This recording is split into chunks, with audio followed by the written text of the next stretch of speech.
নমস্কার বন্ধুরা, সখী কুকসে আরেকবার আপনাদের সকলকে স্বাগত জানিয়ে আজ আরেকটি রেসিপি আপনাদের সঙ্গে শেয়ার করব। খুবই নরম তুলতুলে কুলছে। এটি আপনারা খুব সহজেই কিছু সামান্য উপকরণ দিয়েই বাড়িতে বানিয়ে ফেলতে পারেন। ব্রেকফাস্টের জন্য পারফেক্ট একটি রেসিপি। আপনারাও এইভাবে বাড়িতে বানিয়ে নেবেন, খেতে কিন্তু অসাধারণ লাগে। আশা রাখি আমার এই রেসিপিটি আপনাদের নিশ্চয়ই ভালো লাগবে। ভালো লাগলে একটি লাইক দিয়ে ফুল রেসিপিটি দেখার একান্তই অনুরোধ রইল। আর যেসব পুরনো বন্ধুরা আমার সাথে আছেন তাদেরকে জানাই অসংখ্য অসংখ্য ধন্যবাদ। তবে আসুন বন্ধুরা, দেখে নিন রেসিপিটি। সবার প্রথম আমি এখানে 2 বাটি ময়দা নিয়ে নিলাম। এবার এর মধ্যে দিয়ে দেব পরিমাণ মতো নুন, 1 টিস্পুন বেকিং পাউডার, 1 চিমটি বেকিং সোডা,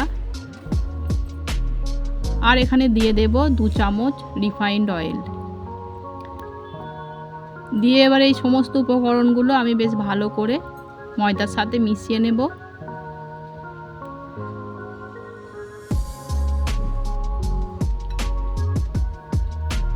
বেশ ভালো করে মিশিয়ে নিতে হবে। এই দেখুন আমি এখানে বেশ ভালো মতো মিশিয়ে নিয়েছি। এবার এর মধ্যে আমি দিয়ে দেব ফ্রেশ টক দই 2 চামচ। আমি এখানে 2 চামচ টক দই দিয়ে দিলাম। দিয়ে আবার দইটাও বেশ ভালো করে ময়দার সাথে মিশিয়ে নেব।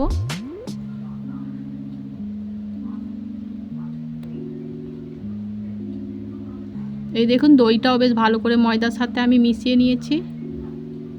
এবার আমি এখানে নিয়ে নিয়েছি উষ্ণ গরম জল। অল্প অল্প এই উষ্ণ গরম জল দিয়ে ময়দাটাকে মেখে নিতে হবে।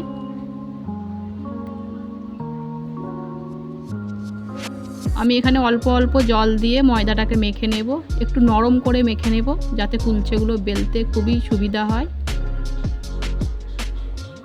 এই দেখুন আমি অল্প অল্প জল দিয়ে মেখে নিয়েছি, বেশ একটু নরম করে মেখে নিয়েছি। এবার আমি হাতের মধ্যে 1 চামচ রিফাইন্ড অয়েল দিয়ে এই ময়দার ডোটার মধ্যে মাখিয়ে নেব। এই দেখুন তেলটা লাগানোর ফলে বেশ ভালো মতো ডোটা তৈরি হয়ে যাচ্ছে। ডোটা অবশ্যই একটু নরম করে মেখে নিতে হবে। এই দেখুন এবার আমি এটাকে রেস্টের জন্য 15 থেকে 20 মিনিট রেখে দেব।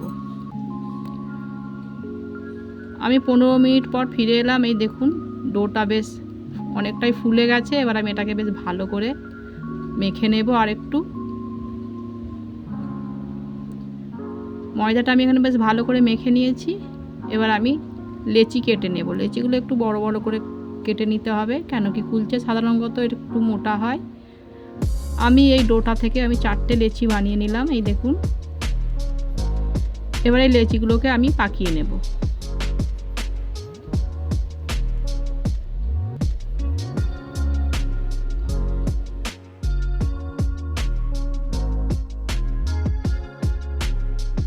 এইভাবেই আমি সমস্ত কুলচে বানানোর জন্য লেচিগুলোকে বানিয়ে নিয়েছি। এই দেখুন এবার এগুলোকে আমি বেলে নেব। তার জন্য একটা বেলুনি চাকতির মধ্যে 1 চামচ তেল দিয়ে বেলুনি চাকতিটা বেশ ভালো করে আমি তেল মাখিয়ে নিলাম। এবার বেলুনিটার মধ্যেও ভালো করে তেল মাখিয়ে নেব।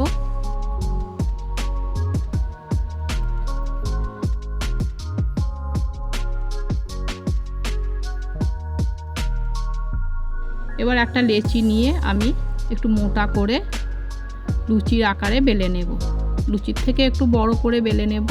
কুলছেটা আমি একটু মোটা করে বেলে নেব, না কুলছে সাধারণত একটু মোটা হয়। এই দেখুন একটু মোটা করে বেলে নিয়েছি।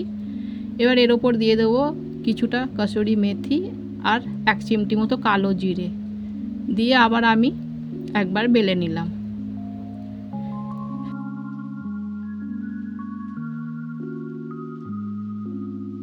এই দেখুন আমার এখানে বেলা হয়ে গেছে। আমি বেশ একটু মোটা করেই বেলেছি। অন্যদিকে আমি একটা ফ্রাই প্যান টিস্যু পেপারের সাহায্যে একটু তেল ব্রাশ করে নিয়েছি। ফ্রাই প্যানটা গরম হয়ে গেছে। এবার বেলে রাখা কুলছেটা আমি দিয়ে দিলাম। এবার আমি 2 থেকে 3 মিনিট মিডিয়াম ফ্লেমে সেঁকে নেব। 2 মিনিট পর ফিরে এলাম। দেখুন নিচের সাইডটা সেঁকে গেছে। এবার আমি কিছুটা ঘি নিয়ে ব্রাশ করে দেব ওপরটা। এবার এই ওপরের সাইডটা সেঁকার জন্য আমি উল্টে দেব।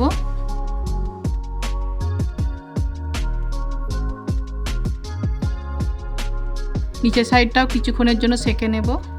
এই দেখুন নিচের সাইডটাও সেঁকা হয়ে গেছে। এবার আমি একটা প্লেটের মধ্যে তুলে নেব। বাকি আর একটা আমি আপনাদেরকে বানিয়ে দেখাই।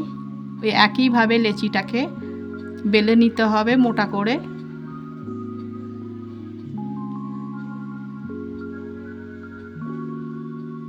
এই দেখুন মোটা করে বেলে নিয়েছি। আবার ওই একইভাবে এর ওপর আমি কিছুটা কসুরি মেথি আর কালো জিরে দিয়ে আবার এটাকে আমি একবার বেলে নেব। আমার এখানে বেলা হয়ে গেছে। এবার ওই ফ্রাই প্যানের মধ্যে আমি টিস্যু পেপারের সাহায্যে কিছুটা তেল লাগিয়ে দিলাম। দিয়ে বেলে রাখা কুলচাটা আবার আমি এর মধ্যে দিয়ে দেব। দিয়ে আবার ওই একইভাবে 2 থেকে 3 মিনিট মিডিয়াম ফ্লেমে সেঁকে নেব। এই দেখুন বেশ সেঁকা হয়ে গেছে। 2 মিনিট পর ফিরে এলাম। আবার ওই একইভাবে কিছুটা ঘি ব্রাশ করে দেব ওপর সাইডটা। ওপর সাইডটাও আমি সেঁকে নেব ভালো করে।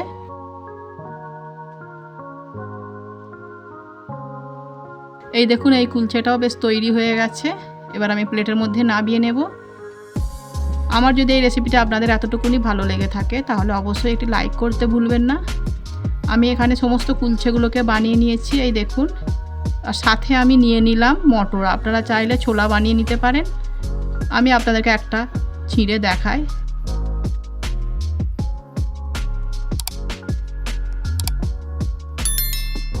খুবই নরম ও তুলতুলে হয়েছে ভেতরটা। এবার আমি মটরের সঙ্গে সার্ভ করে নেব। আপনারা চাইলে ছোলার সঙ্গেও সার্ভ করতে পারেন। আর আমার এই রেসিপিটা কেমন লাগলো বন্ধুরা অবশ্যই একটা কমেন্ট করতে ভুলবেন না। ভালো লাগলে একটি লাইক করবেন, অন্যদেরকে শেয়ার করবেন।